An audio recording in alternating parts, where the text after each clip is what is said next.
Cheryl. Good morning. Good morning, Josh. So, was thinking, Cheryl, that we would just, this is welcome to the One Voyage Motley Crew meeting. Yay. We are very excited that you're on your trip to Sweden. We are collectively jealous that we couldn't be traveling with you. But it's really awesome to have this opportunity for the members of the group to actually see you and to get to know you a little bit. And they will have read this dialogue that you've had with Gary. And so I thought we would just take a couple of minutes here at the beginning of this hour-long discussion to have you and I do a little bit of a conversation, and then we'll leave it with a little bit of a prompt, and then we'll dive in with Chris Baum and continue on with the Okay. conversation. So awesome.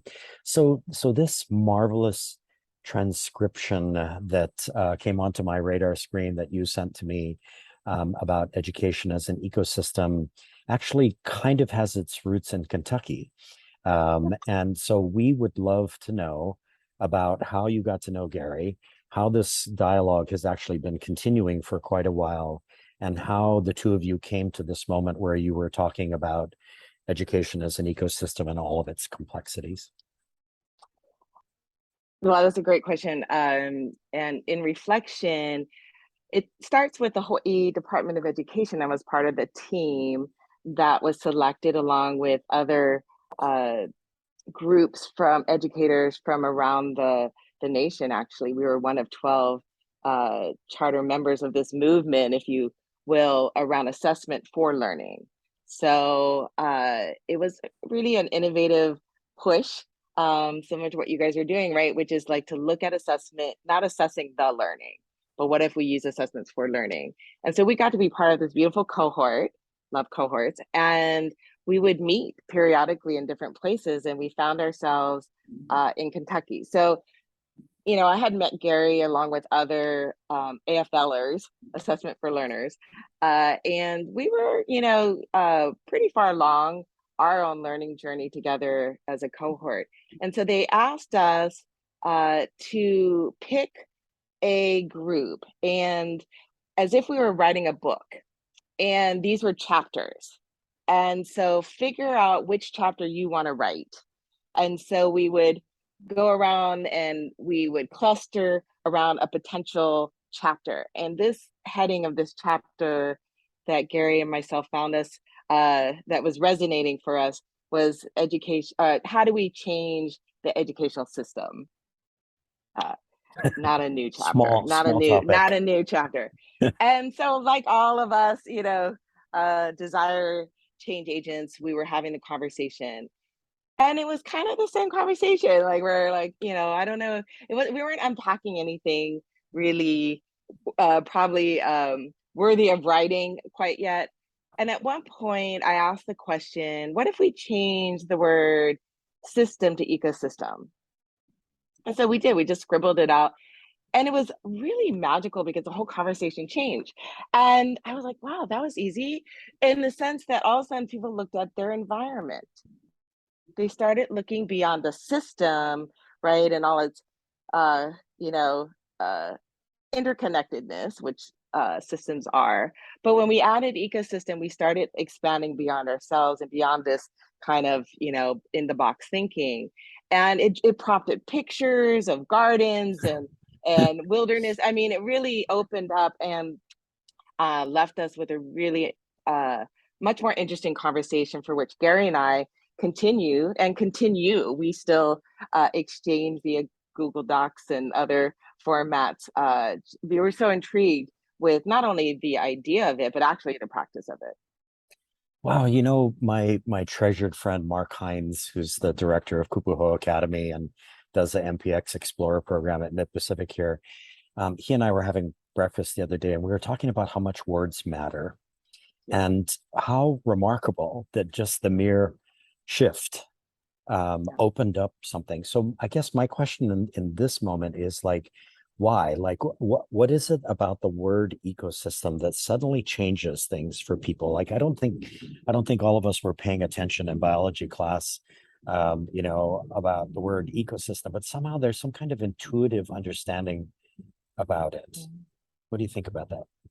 Yeah, I'm not a biologist or botanist or or any of the above this, and yet find myself really in this field where we are not separating ourselves as humans from our environment as nature. Now, this really speaks closely to Hawaiian culture and values and practices where there is no word, right, for nature because we're all connected. And so there is no ability to separate man from nature in Hawaiian thought and construct. And so I find ecosystem for Western thinkers and English language speakers is a way to get closer to concepts in indigenous cultures like Aina. For us in Hawaii. And so it really allows a cross cultural conversation because all of us can connect back both ancestrally as well as present day and aspirationally to our sense of belonging and place and our responsibility as good citizens of the earth, let alone the planet and the universe. So after that moment where you changed the word, like what happened as a result of that? And then what was the journey from that moment through until you did the transcription that all of us here who are part of this meeting today have actually read in advance? Like how did that journey unfold? Well, I think exactly, a dialogue, right? As I think I quoted a friend of mine, a mentor, about not every conversation makes a difference, but any conversation could. I really believe that. And so Gary, as a thought partner and leader, and who is somebody who's come to Hawaii, has attended our Nahopena or Ha summits, like he really, is somebody to push the thinking, and I appreciate that because I'll get lost in my world of work as well. And so that's really, we just dialogue through that because it takes a lot to unpack it. And especially when we're all coming from different places in the fields of learning, not just education. And so for me, I'm coming at it now outside of the traditional academic environment, former Board of Education member and, periodic teacher in our DOE system as a community teacher, but now I'm actually working in across fields of education, leadership, agriculture, and conservation. So Mm. what ecosystems look like through that lens really helps me, I think, be better when I am working with our teachers and our administrators in the system. Likewise, Gary, he's been exploring through multiple cross the nation conversation. So you're really getting very divergent perspectives and experiences converging, which I think speaks to the many va'a and the um, One voyage. many va'a, one voyage concept. I think that's we're with you. We're with you on that journey. Mm.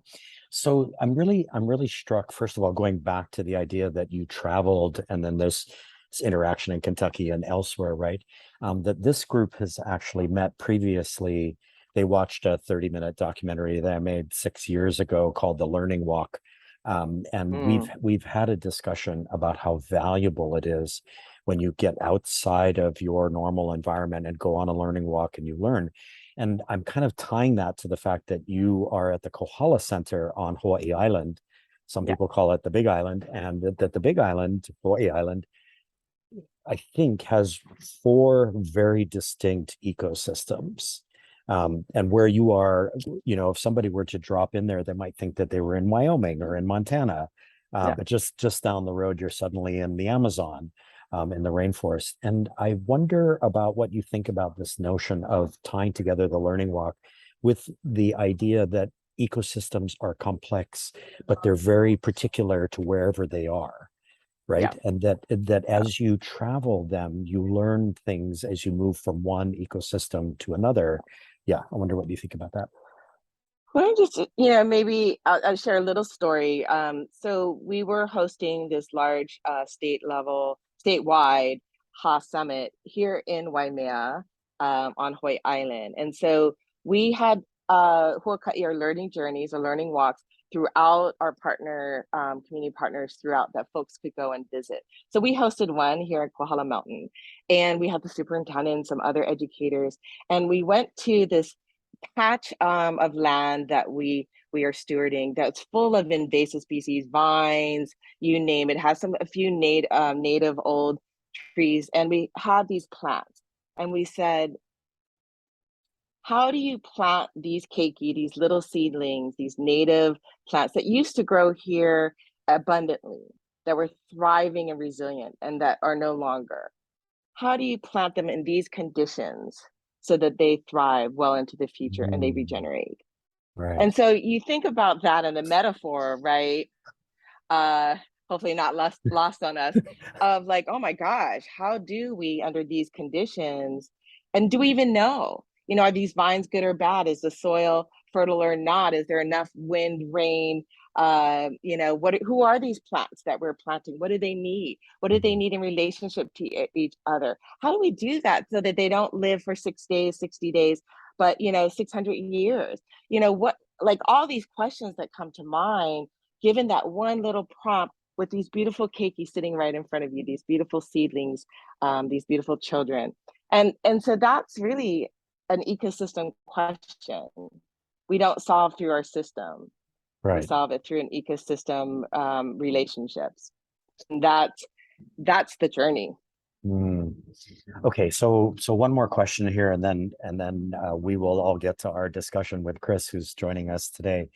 So I think you've kind of addressed this already, but very early in the conversation, which was transcribed, which everybody has read, you and Gary recognize very quickly that there's a danger to just substituting one word for another. If you take out the word system and add education ecosystem, it's, as you described, it's this marvelous moment where everything changes, but very quickly you can just get locked into that word, and then you're right back in the box again.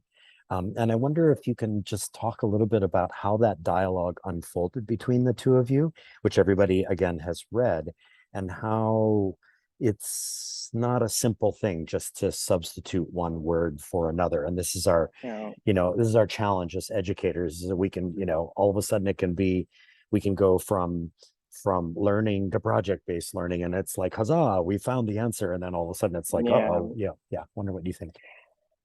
That's probably an unanswerable question, but I think what I think is that, if you really find what these words mean to you in your language, whatever that may be, and you really and define it. I mean, not let it be defined for you by anybody else, and you start defining and finding out the relationships. I think that's a starting point that Gary and I did. So there, you notice in the dialogue where he was going down a garden metaphor, and Yeah. and I'm like, wait a minute, and I didn't want to, like, no, but I wanted to just, again, we're sharing our perspective, and he caught himself in the cultivated versus uncultivated wildness, right? The nurtured and the natural. And I think that's important to unpack that. I mean, just to have a conversation allowed us both to really grow. And so he actually, okay, so one last piece is, there's a comment later about the asparagus, right? Yes.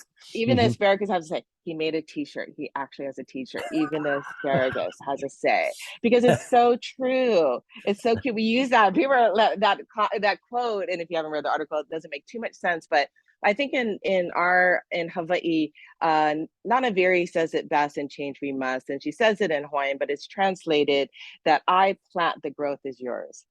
If we Mm, can hold on to that and remember what is naturally happening, but what we can nurture, and remember that we are just one part of many in this whole ecosystem, I think we're gonna, mm. find our way together. Wow. Cheryl, thank you so much. I know we're doing this here in very early August, and pretty soon you're going to head out for this trip to Sweden. So really appreciate this time today. My pleasure. And we will head off with Chris and have our discussion. Thank you. Awesome. Thank you. Have a good journey.